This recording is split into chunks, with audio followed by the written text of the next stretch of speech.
بسم اللہ الرحمن الرحیم۔ السلام علیکم ناظرین۔ 16 سال بعد مجھے اپنے پرانے محلے جانا پڑ گیا۔ میں اتنے سال بعد اچانک اس محلے میں آیا تھا۔ سب کچھ بدل چکا تھا۔ یہ وہ محلہ تھا جہاں میں نے اپنا بچپن، اپنی زندگی گزاری تھی۔ پھر ابو کو تبادلہ ہو گیا اور ہم نے یہ شہر ہمیشہ کے لیے چھوڑ دیا تھا۔ اور آج جب اتنے سال بعد ایک بار پھر اس محلے میں واپس آیا ہوں تو ایسا لگتا ہے جیسے کچھ بھی پہلے جیسا نہیں ہے۔ میں پرانی گلیوں میں چلتا جا رہا تھا، وہاں کوئی مجھے نہیں جانتا تھا۔ چلتے چلتے ایک پرانے گھر کے سامنے میرے قدم خود بخود رک گئے۔ اس گھر کی ساری دیواریں ٹوٹ چکی تھی، دروازہ بھی پرانا ہو چکا تھا۔ اس گھر کو دیکھ کر مجھے بہت کچھ یاد آنے لگا۔ وہ ہمارے پڑوسیوں کا گھر تھا اور میں بچپن اور جوانی میں بھی اکثر ان کے گھر کھیلنے جاتا تھا۔ سچ پوچھے تو کھیلنا صرف ایک بہانہ تھا۔ میں اصل میں شبانہ کو دیکھنے جاتا تھا۔ شبانہ بہت خوبصورت اور میری سب سے اچھی دوست تھی۔ دوست وہ صرف بچپن تک تھی۔ جب میں کچھ بڑا ہوا تو مجھے اس سے پیار ہونے لگا تھا۔ وہ بھی مجھے سے بہت پیار کرتی تھی۔ پھر ہم لوگ ہمیشہ کے لیے یہ محلہ چھوڑ کر چلے گئے تھے اور شبانہ یہیں رہ گئی۔ شبانہ کی ایک بہت اچھی دادی بھی تھی جو مجھے بیٹے کی طرح پیار کرتی تھی اور میں بھی انہیں اپنی سگی دادی کی طرح سمجھتا تھا۔ مگر اب تو کچھ بھی نہیں رہا تھا۔ شاید اس کی شادی ہو گئی ہوگی اور اب تو اس کے بچے بھی ہو چکے ہوں گے۔ اتنے سال جو گزر چکے تھے اور اس کی دادی تو اب یقیناً فوت ہو چکی ہوگی، کیونکہ وہ تو اسی وقت بہت بوڑھی اور کمزور تھی۔ اور اب تو اتنے سال گزر گئے اور مجھے اس بات پر بھی یقین نہیں تھا کہ یہ گھر اب بھی انہی کا ہے یا وہ بھی یہ گھر چھوڑ کر چلے گئے تھے۔ پھر بھی بے اختیار میں نے دروازہ کھٹکھٹایا۔ تھوڑی دیر بعد دروازہ کھلا اور جس نے دروازہ کھولا تھا اسے دیکھ کر میری سانس گلے میں اٹکنے لگی۔ میں صدمے اور حیرت سے اسے دیکھے جا رہا تھا۔ وہ شبانہ تھی، بالکل ویسی شبانہ جیسی میں اسے چھوڑ کر گیا تھا۔ وہ بالکل نہیں بدلی، نہ اس کا چہرہ، نہ رنگ اور نہ ہی اس پر وقت گزرنے کا کوئی اثر ہوا تھا۔ وہ ابھی بھی ویسی ہی خوبصورت اور نوجوان تھی۔ مجھے دیکھ کر اس نے اداسی سے کہا، تم آ گئے باسط، میں اتنے سالوں سے تمہارا انتظار کر رہی تھی، تم یوں بنا بتائے چلے گئے تھے، ایسے بھی کوئی جاتا ہے کیا؟ میں نے اس کی بات سن کر کچھ شرمندگی سے سر جھکا لیا اور معذرت کرتے ہوئے بولا، آئی ایم سوری شبانہ، اس وقت حالات ہی کچھ ایسے تھے اور یہی وقت کا فیصلہ تھا کہ ہم دوست جدا ہو جائیں۔ میری بات سن کر اس نے اپنی آنکھ صفا کی اور بولی، چلو ابھی یہیں کھڑے رہو گے یا اندر بھی آؤ گے؟ شبانہ کی بات پر میں اندر ان کے گھر میں چلا گیا۔ ان کا پرانا گھر بالکل ویسا ہی تھا جیسے 16 سال پہلے تھا، کچھ بھی نہیں بدلا تھا۔ میں اندر جاتے ہوئے گھر کا جائزہ بھی لیتا جا رہا تھا۔ پھر چلتے چلتے میں اچانک ٹھٹک کر رہ گیا۔ میرے جو سامنے نظر پڑی تو میں شاکٹ ہو گیا۔ سامنے ایک چارپائی پر شبانہ کی دادی بیٹھی تھی۔ میں اس کی دادی کو زندہ دیکھ کر حیران تھا۔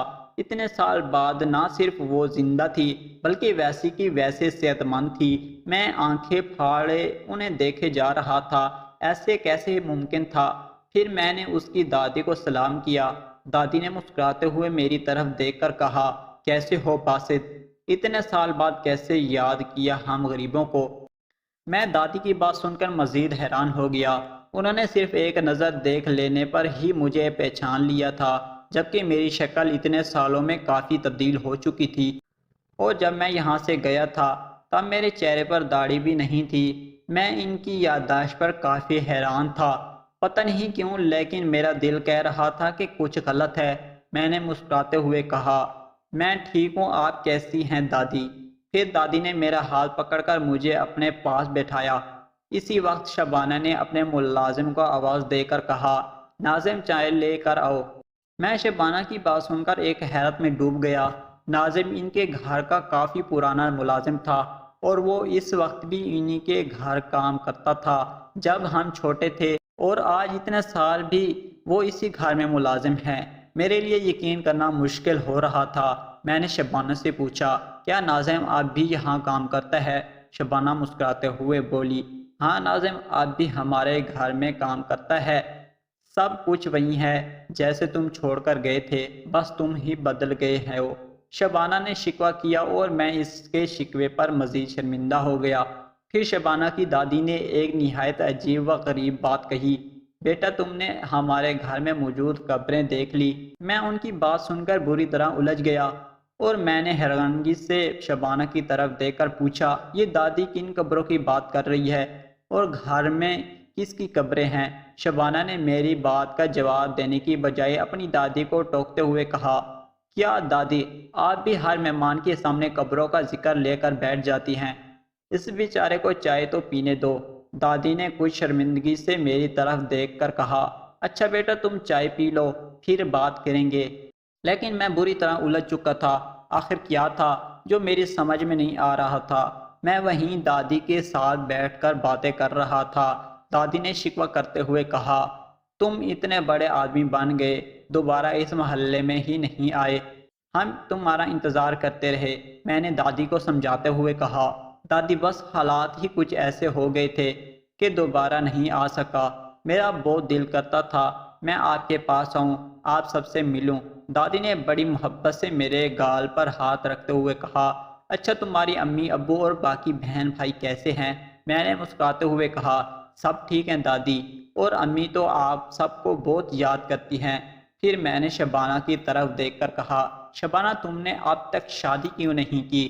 میری بات پر شبانہ نے دکھ بھرے لہجے میں کہا، میں تم سے شادی کرنا چاہتی تھی، تمہارے علاوہ کسی اور سے کیسے شادی کر سکتی تھی، اور تم مجھے چھوڑ کر چلے گئے تھے۔ شبانہ کی ہر بات پر میرے پرانے زخم تازہ ہو رہے تھے۔ پھر ان کے گھر کا ملازم ناظم چائے لے کر آیا۔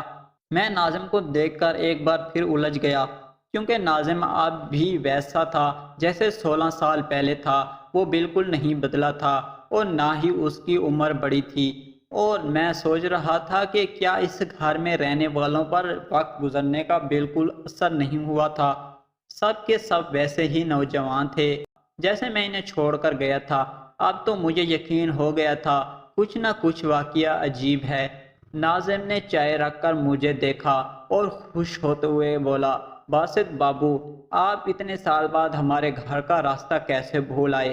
وہ بالکل ویسا تھا، وہیں آواز وہیں لے جا۔ میں نے کہا، پارٹ 2 دیکھنے کے لیے ہمارے چینل کو سبسکرائب کر دیں تاکہ پارٹ 2 آئے تو آپ اسے دیکھ سکیں۔